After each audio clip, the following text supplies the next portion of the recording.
We're going to demonstrate the proper procedure for preparing and dispensing out of a fresh cartridge using a flow restrictor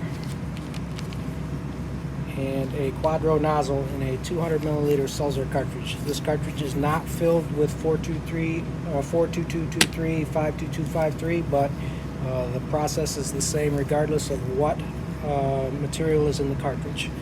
First thing you're going to do, if you're using a flow restrictor, is remove the cap and verify that there is no vein that would interfere with inserting this flow restrictor. All right, the very next thing you're going to do, keeping the cartridge upright, put the cartridge into the gun, and you're going to begin dispensing material to get any trapped air. As you can see here, this cartridge has trapped air. You cannot have trapped air in the cartridge when you're dispensing, or it will cause problems. So dispense material, as you can see right here, this is a critical thing to notice. As we're dispensing, material starts coming out of one side of the cartridge nozzle before the other.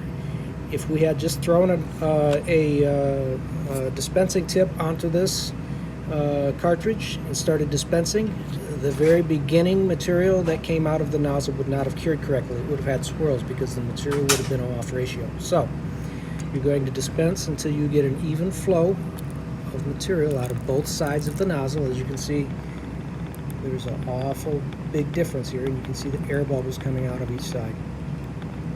All right, so after you have that, keeping the cartridge facing upright, we'll insert the flow restrictor.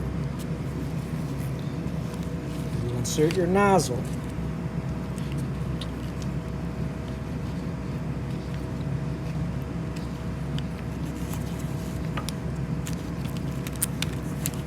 Attach the nozzle, keeping the cartridge and nozzle facing upright so that you don't have air that backs into the cartridge. You'll begin purging material through. You don't want to use this very first bit of material that comes through the nozzle. As you can see, there's air bubbles trapped in there. You want to get as much of those out as possible, and you're going to purge.